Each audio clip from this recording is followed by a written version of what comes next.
Halo dulur Sampurasun, bagaimana kabarnya? Semoga kalian sehat selalu dan diberi rezeki yang melimpah. Kali ini saya akan merangkum film yang berjudul Titanic Resurrection tahun 2016. Okelah dulur, tanpa panjang lebar lagi, kita langsung saja ke filmnya.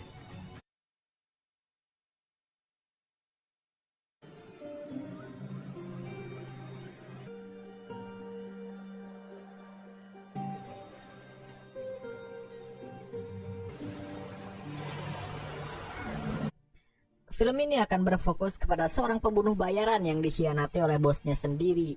Dia bernama Bishop. Setelah dikhianati bosnya, Bishop pergi dan tinggal di sebuah kapal yang berada di pelabuhan. Di sana ia hidup damai layaknya orang biasa. Namun suatu hari saat sedang berada di suatu restoran, Bishop didatangi oleh seorang perempuan yang menawarkannya pekerjaan. Dia menawarkan Bishop untuk membunuh orang lagi. Tentu saja Bishop langsung menolaknya, tapi perempuan ini mengancam bahwa ia akan membongkar penyamaran Bishop di Brazil, sehingga perusahaannya dulu akan memburu Bishop lagi. Mengetahui hal ini, Bishop dengan cepat memfoto perempuan yang mendatanginya, dan karena itu keributan pun terjadi di sana. Di mana anak buah perempuan itu mencoba mengejar dan menangkap Bishop.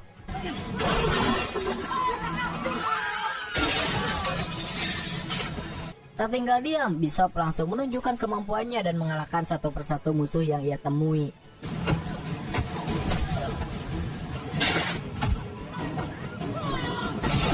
Kemudian ia pergi dari sana dengan cara melompat ke atas kereta gantung.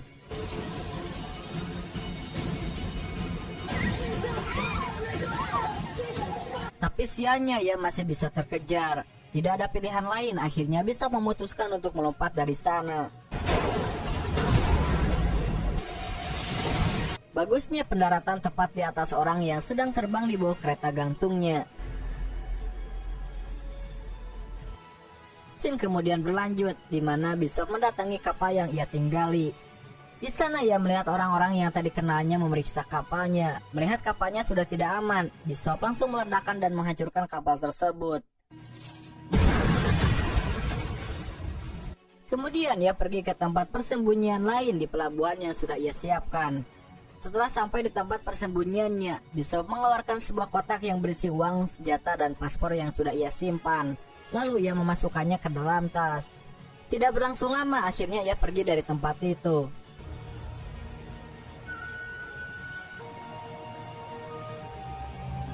Singkat cerita, setelah kabur dari Brazil, Bishop datang ke Thailand ke sebuah pulau terpencil milik teman lamanya. Dia bernama May. Di sana Bishop berencana untuk bersembunyi sementara waktu. Setelah mengobrol singkat dengan Mai, Bishop diantar ke kamar lamanya yang dulu pernah Bishop tempati. Dan sesampainya di kamar itu, Bishop dengan cepat membongkar lantai dan mengambil koper tersembunyi yang juga berisi sejumlah paspor dan senjata. Saat malam hari tiba, Bishop mencari informasi tentang siapa orang yang mengejarnya. Dengan bermodalkan foto yang ia ambil sebelumnya, ia menemukan bahwa perempuan itu adalah anak buah dari seorang laki-laki yang bernama Crane.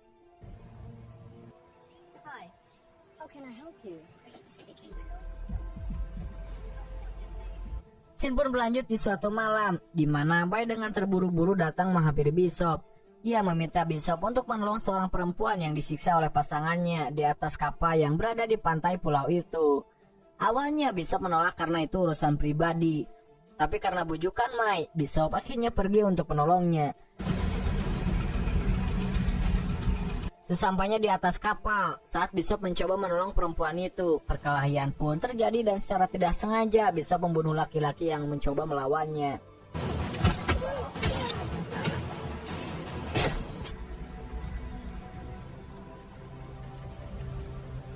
Karena hal ini, Bishop langsung menyerahkan perempuan yang diselamatkannya kepada May dan dengan cepat berusaha untuk melenyapkan kapal yang Bishop naiki. Tapi saat sedang memeriksa perahunya, Bishop menemukan sebuah handphone dengan fotonya yang berada di sana.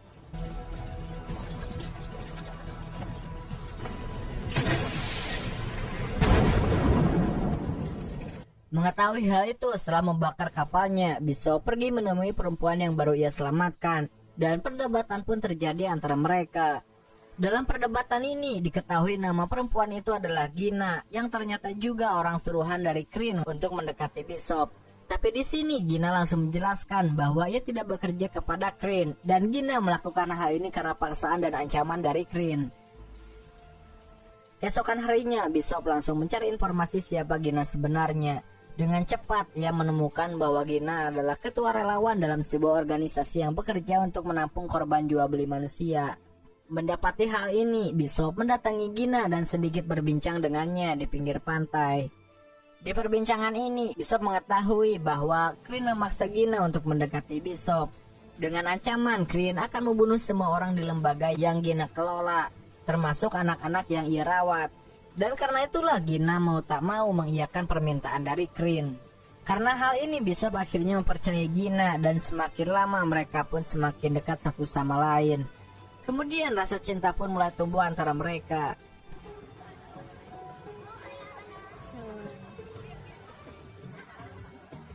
Tetapi kebahagiaan itu tidak berlangsung lama. Suatu hari tiba-tiba pulau mereka didatangi oleh anak buah Crin yang menyamar sebagai polisi untuk membawa Bishop dan Gina. Tak mau menyerah, Bishop pun mencoba melawan. Namun karena kalah jumlah, Gina dapat diculik dan langsung dibawa pergi oleh anak buah Crin. Di sini juga Bishop akhirnya mau tak mau harus menyerah. Kemudian ia mendapatkan telepon dari Crin yang mengundang Bishop datang ke tempatnya.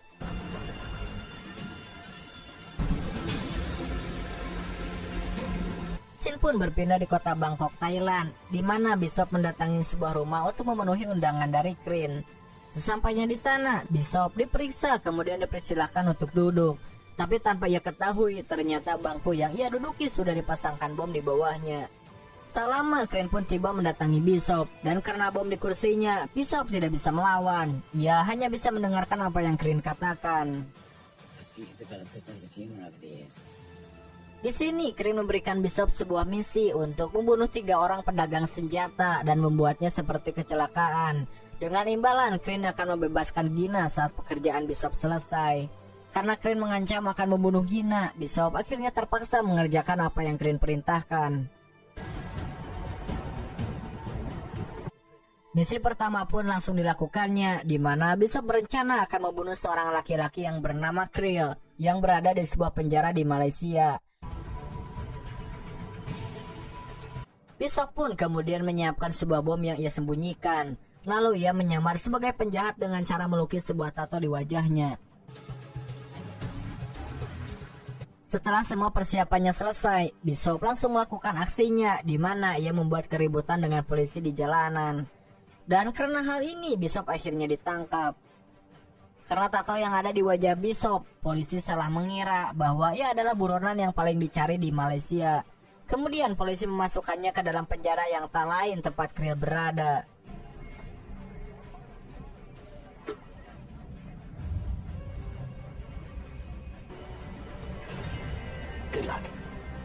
Setibanya di penjara, Bishop mulai mendekati Krill dengan cara menyelamatkan Krill dari orang yang akan membunuhnya.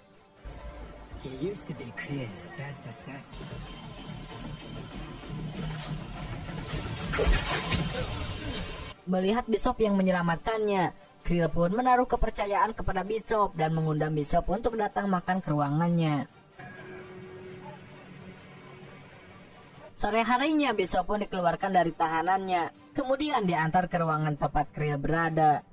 Perbincangan pun terjadi antara mereka, di mana Krill mengajak Bishop untuk menjadi anak buahnya, tujuannya untuk melindungi Krill di penjara. Tapi tanpa Krill ketahui, Bishop memiliki niatan lain. Tidak ingin membuang kesempatan ini, Bishop langsung mengambil sebuah tongkat dan dengan cepat berusaha untuk mencekik Krill hingga pingsan.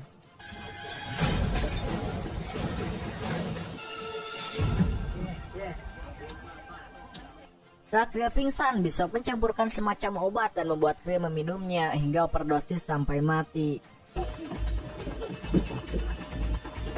Kemudian langsung meninggalkan Krill di sana. Mengetahui Krill sudah tak bernyawa, keributan pun terjadi di penjara. Tak mau menyia-nyiakan kesempatan yang ada dengan bom yang ia sembunyikan, Bishop berencana untuk kabur dengan meledakkan tembok yang ada di sana. Kemudian langsung melompat dan menyelam ke dalam laut dan berenang menuju kapal yang sudah diperintahkan Crean untuk menjemput Bishop.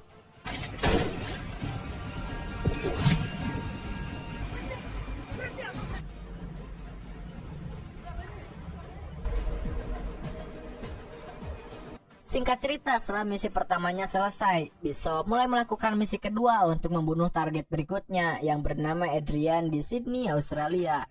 Bishop pun langsung melakukan pengamatan dan mencari tahu apa saja yang targetnya lakukan di kesehariannya. Dalam pengamatannya ini, ia mendapatkan informasi bahwa targetnya selalu berenang di sebuah kolam yang berada di atas gedung. Memanfaatkan ini, Bishop menyamar dan masuk ke dalam gedung tempat Adrian berada. Dengan perlahan, Bishop memanjat dari luar menuju ke atas.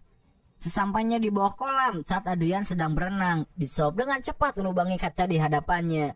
Kemudian memasukkan semacam bahan kimia yang membuat kaca kolam renang itu retak. Dan karena hal ini,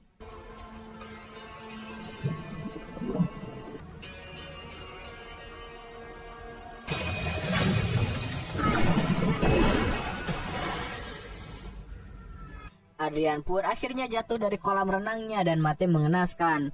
Sedangkan Bishop dengan santainya pergi dari sana. Scene pun berlanjut di mana Bishop dapat menghubungi Gina karena sudah selesai menjalankan 2 misinya. Gina mencoba memberi Bishop petunjuk dengan cara menggeser kamera dan menunjukkan nomor kapal tempat Gina disembunyikan. Mendapati sedikit petunjuk, Bishop langsung mencari tahu posisi di mana kapal itu berada. Kemudian ia pergi mengejar kapal itu menggunakan helikopter.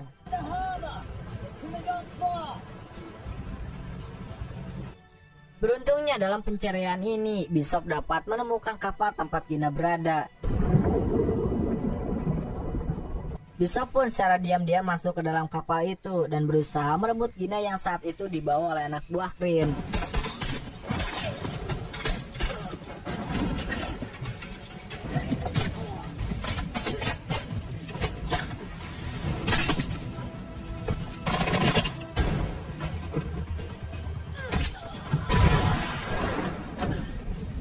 Tapi sianya setelah pertarungan yang terjadi, Bishop akhirnya dapat dilumpuhkan dan ditahan oleh Crean.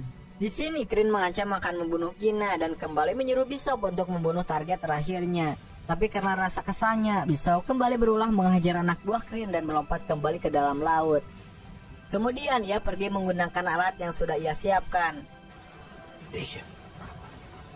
Scene pun berpindah di Bulgaria saat Bishop sedang merencanakan aksinya untuk membunuh target terakhir yang bernama Max, di mana Max tinggal di sebuah tempat tertutup di atas bukit dengan penjagaan ketat. Di sini Bishop tak kehabisan cara. Dengan memanfaatkan prosedur darurat yang ada, Bishop pergi ke sebuah rumah sakit. Ternyata dia akan menembak salah satu penjaga dengan senapan dari jarak jauh.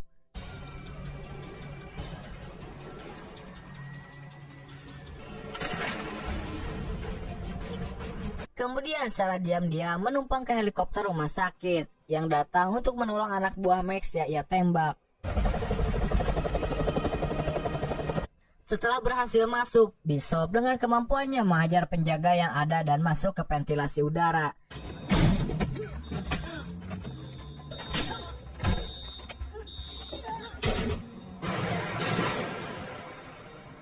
Sedangkan Mike langsung pergi bersembunyi ke dalam bunkernya. Tapi hal tak terduga terjadi, di mana setelah Mike masuk ke dalam bunker, ia menemukan Bishop sudah berada di sana. Perbincangan pun terjadi antara mereka dan dalam perbincangan ini, Bishop mengatakan bahwa Crean lah orang yang ingin membunuh Max. Namun karena ia tak mau diperalat oleh Crean, Bishop mengajak Max untuk bekerja sama membunuh Crean. Mendengar hal ini, Max pun langsung setuju dan mereka akhirnya berencana untuk menjebak Crean. Rencana mereka yaitu membuat Max seolah-olah sudah mati, sehingga Crean akan datang untuk mengambil kapal selam yang Max miliki. Tidak lama rencana pun langsung dilakukan, di mana Max pergi ke tempat kapal selamnya berada, dan saat tiba di sebuah jembatan, Bishop meledakkan bom yang membuat Max jatuh ke dalam air. Tapi ternyata Bishop datang menyelamatkan Max dan membawanya ke pantai terdekat untuk bersembunyi. Di sini Crean benar-benar percaya karena melihat berita bahwa Max sudah mati. Lantas Crean datang ke sana dan menyuruh anak buahnya untuk mengambil kapal selam milik Max. Tapi tanpa mereka ketahui, Bishop sudah menyiapkan jebakan dan bersiap-siap menghabisi mereka.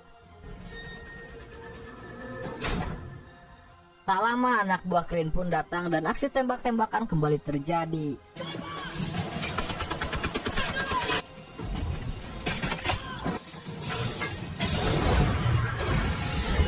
Bishop dengan mudahnya membunuh satu persatu musuhnya dengan jebakan yang sudah ia siapkan. Dan setelah semua anak buah Crane mati, Bishop dengan cepat pergi menuju kapal tempat Crane berada. Kemudian kembali berusaha untuk merebut Gina di kapal itu. Beruntungnya kali ini Bishop dapat menerobos masuk ke dalam kapal dengan lebih mudah. Karena anak buahnya banyak berkurang akibat dibunuh oleh Bishop saat mengambil kapal selam sebelumnya. Tapi sialnya di waktu yang sama, Gina yang mencoba melawan harus tertembak tepat di perutnya. Melihat Gina yang tertembak, Crane langsung membawanya guna memancing Bishop dan berencana untuk meledakkan kapal sebelum ia pergi dari sana. Mengetahui kapal itu akan meledak, Bishop yang akhirnya bisa bertemu dengan Gina. Lantas dia langsung membawa Gina ke kapsul penyelamat dan mengeluarkan Gina dari kapal itu. Sedangkan Crane dengan terburu-buru mencoba pergi menggunakan perahunya. Melihat Crane yang akan kabur, Bishop dengan cepat membunuh anak buah Crane yang menghalangi. Bishop akhirnya berhadapan satu lawan satu dengan Crane.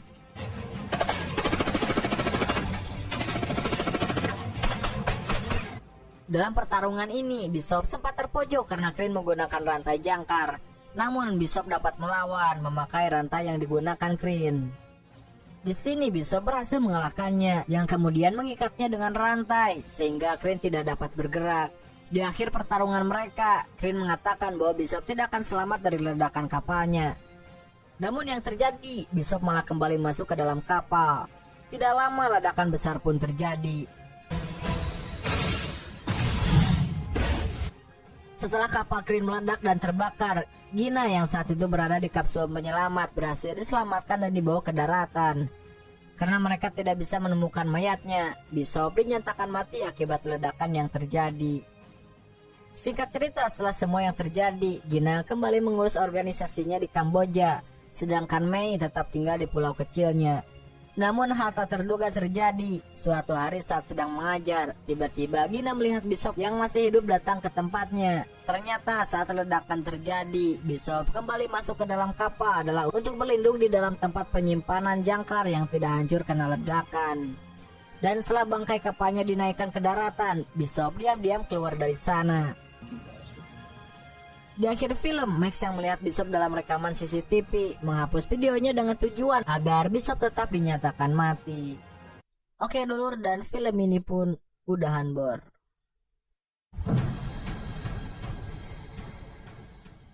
Nah itulah dulur seluruh alur cerita film Mechanic Resurrection tahun 2016. Jika ada kesalahan, saran maupun kritik silahkan tulis di komentar. Sekian dari saya Steve Austin, unjuk diri dan mengucapkan terima kasih.